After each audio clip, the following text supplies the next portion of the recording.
Otro día en el que se superan los 42 grados de temperatura.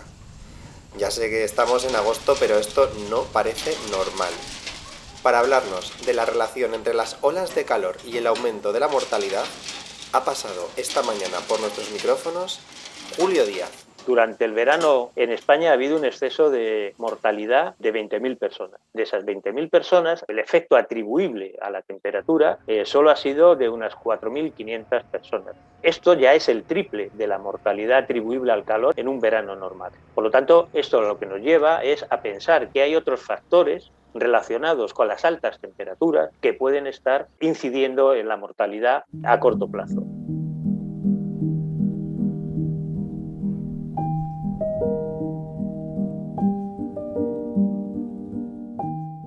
En el centro de Madrid visitamos la residencia de estudiantes. Parece que no ha pasado el tiempo en este lugar que abanderó el intercambio científico y artístico de la generación del 27, un ejemplo de multidisciplinariedad. Aquí vamos a encontrarnos con Fernando Valladares, director del Grupo de Ecología y Cambio Global del Museo Nacional de Ciencias Naturales del CSIC, el Consejo Superior de Investigaciones Científicas. Fernando es ecólogo y experto en cambio climático, y con él vamos a hablar de la importancia de cuidar la salud del planeta para cuidar de nuestra propia salud. Estamos hablando de One Health. ¿Qué significa esta perspectiva de una única salud?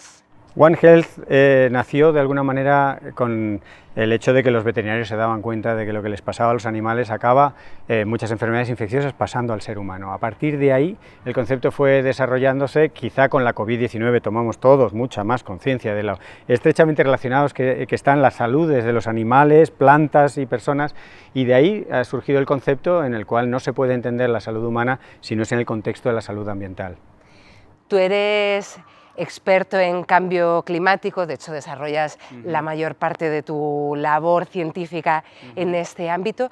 ¿Cómo se relaciona el cambio climático con el One Health?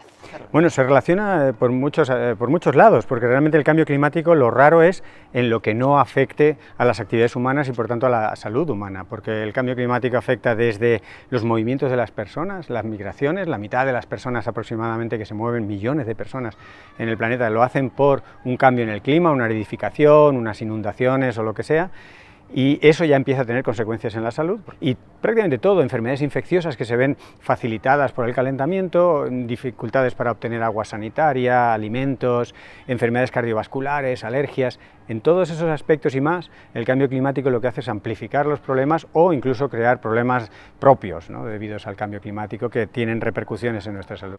Imagínate que yo fuera una decisora política. ¿Por dónde me dirías que tengo que empezar a actuar para incorporar esta perspectiva del One Health?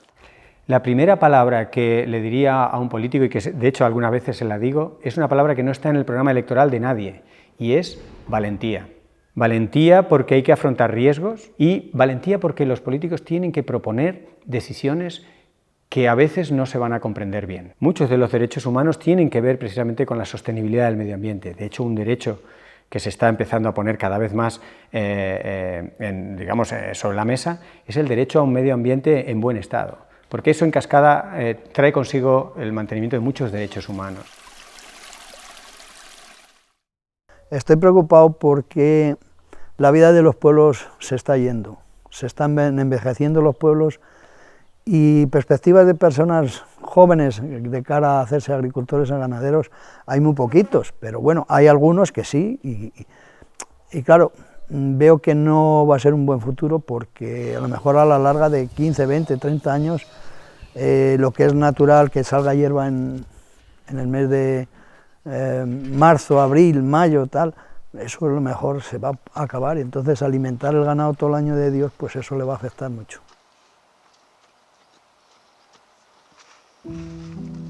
En el Real Jardín Botánico de Madrid, en pleno Paseo del Prado y frente al Ministerio de Sanidad, nos encontramos con Pepa Sierra, jefa de área del Centro de Coordinación de Alertas y Emergencias Sanitarias, el CAES. Desde hace casi 2 décadas, Pepa trabaja en el CAES coordinando la respuesta a emergencias sanitarias en nuestro país. Esta interconexión entre salud humana, salud animal y salud medioambiental, ¿en qué se manifiesta? ¿En qué se materializa? Bueno, lo que hacemos cuando trabajamos en enfermedades, yo por ejemplo desde la salud humana, que es donde yo estoy, nosotros trabajamos mucho, por ejemplo, y más estos últimos años, con enfermedades transmitidas por vectores. Entonces, para prepararnos frente a estas enfermedades no podemos hacerlo solo desde la salud humana, tenemos que unirnos a toda la parte de salud animal, de todos los expertos en entomología, que son los que saben de vectores, de toda la parte de medio ambiente, y todos juntos hacer un buen plan de cómo afrontar estas enfermedades. Pepa, tú eres especialista en enfermedades transmitidas por vectores. ¿Qué son las enfermedades vectoriales? Son enfermedades que se transmiten a partir de vectores, que básicamente, y con lo que más estamos trabajando en estos momentos, es con mosquitos y garrapatas. En este momento creemos que es un importante problema de salud pública. Son enfermedades, muchas de ellas emergentes. Pepa, nuevas enfermedades que creíamos que ya estaban erradicadas, que vuelven a tomar escena y tener un papel protagonista. ¿Por qué está ocurriendo? Bueno, pues son todos los cambios globales que hay, ¿no? O sea, hay la teoría de la convergencia es que hay muchísimos factores que están influyendo, factores biológicos, genéticos, medioambientales, más físicos, más ecológicos, políticos, económicos, sociales, todos juntos y además todos en movimiento, ¿no? Entonces, todo eso influye en la salud de las personas, influye en los microorganismos y cómo se comportan. Entonces, todos esos factores influyendo a la vez y modificándose unos a otros y modificando la salud, pues crean, digamos, que la tormenta perfecta en algunas ocasiones y tenemos emergencias, ¿no? Como las que vamos viendo últimamente. ¿Y qué necesitáis para incorporar la perspectiva One Health? Si pudieras escribirle una carta a los Reyes Magos, ¿qué pedirías?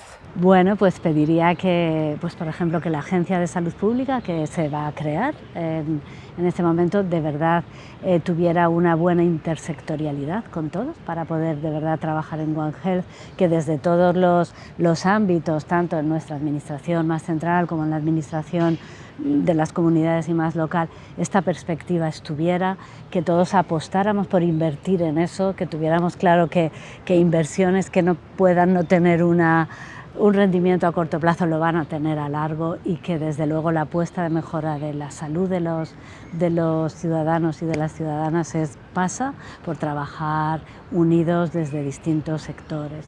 También ha pasado por nuestros micrófonos esta mañana la presidenta de la Conferencia de Decanos y Decanas de Facultades de Veterinaria, Maite Martín, que preside, además, la plataforma One Health. La plataforma One Health nació con el objetivo de poder ir trasladando a la realidad la esencia del concepto One Health, que no es otra cosa que abordar la salud desde un punto de vista integral, considerando la estrecha interrelación existente entre la salud de las personas, la salud del medio ambiente y la salud de los animales. En estos momentos la plataforma agrupa más de 130 entidades de diversas disciplinas. Como plataforma, una de nuestras actividades fundamentales para intentar, ¿no?, que este concepto se traslade a la realidad es participar en las consultas públicas en las que se presentan, pues, documentos que en definitiva crearán unas políticas determinadas, ¿no? Vamos, Reika. Tenemos alrededor de 1.500 ovejas. Los veranos son muy complicados sobre todo para las ovejas paridas, por los corderos. Los corderos sufren mucho con el calor y las ovejas también, claro. Dan menos leche. Ahora en verano se mueren bastantes corderos del calor y de enfermedades. Vamos, enfermedades. Todo viene a cuenta del calor.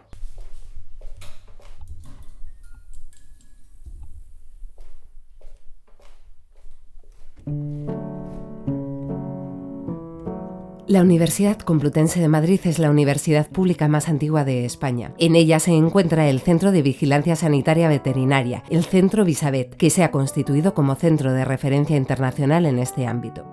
En la Facultad de Veterinaria hemos quedado con Bruno González Zorn. Bruno dirige la unidad de resistencia a los antimicrobianos, es investigador de Visavet y una de las personas que más sabe en nuestro país de lo que expertos y expertas llaman la epidemia silenciosa. Bruno, tú diriges un equipo dedicado a investigar sobre las resistencias a los antibióticos. Es un equipo multidisciplinar.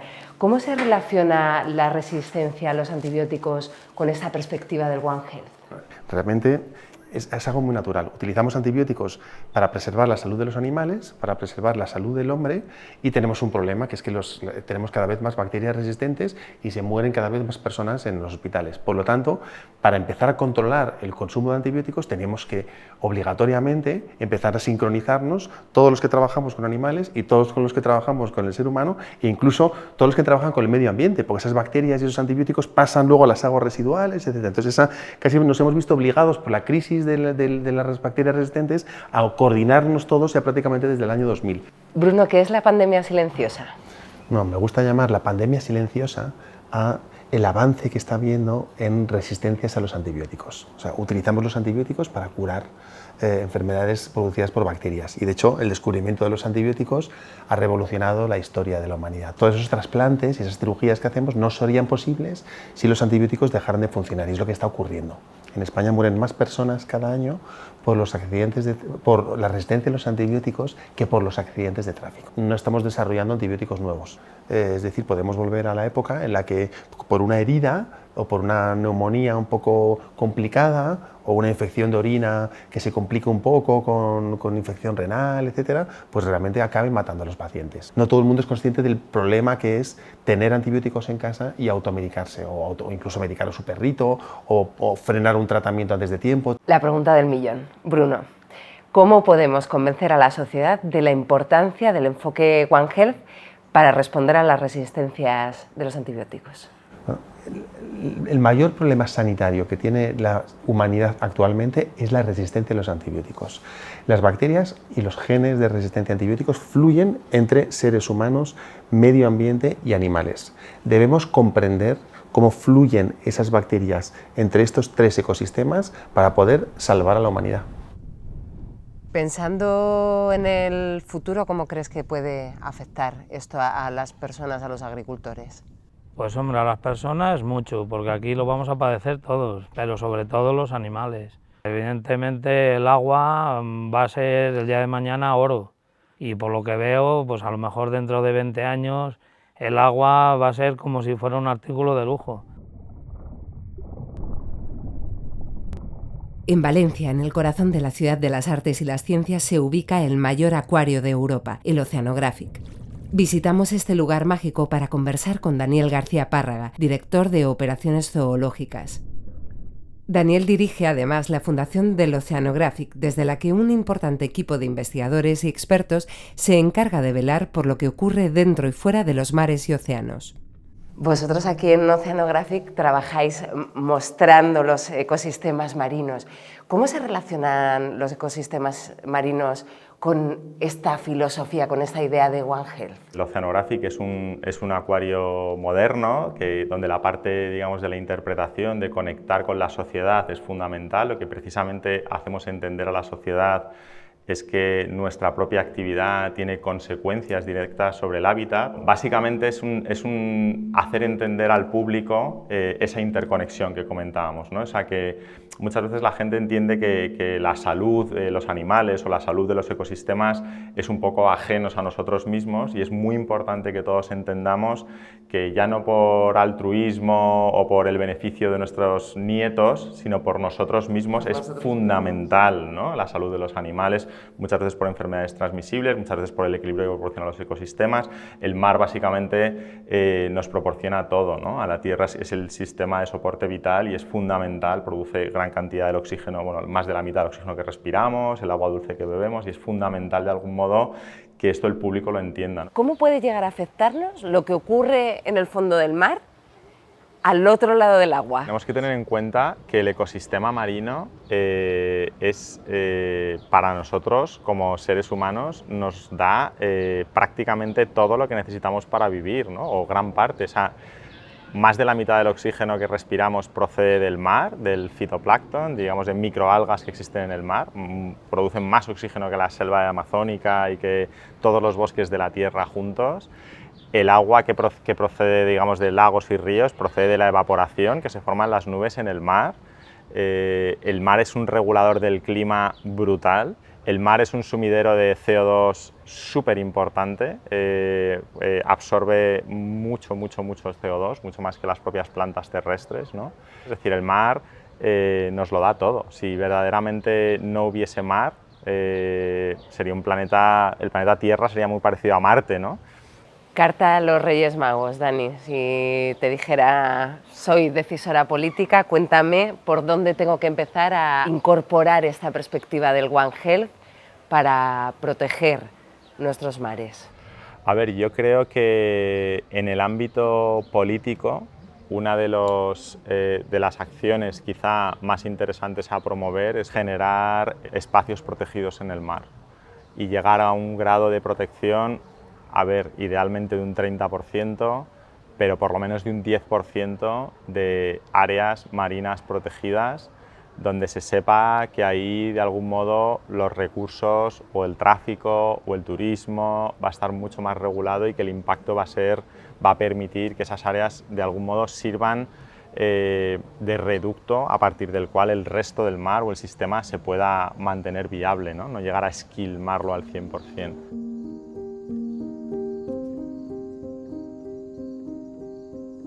Yo creo que nosotros como agricultores o ganaderos, yo creo que no hacemos mucho para que suban las temperaturas, porque somos los mismos, hacemos lo mismo y vivimos en el campo igual que hace 30 años. Quien puede hacer realmente son los que saben y los que están levantando todas estas temperaturas. Nosotros por nuestra parte, pues mirar para el cielo que llueva, porque nosotros en sí no hacemos nada para que estas temperaturas suban.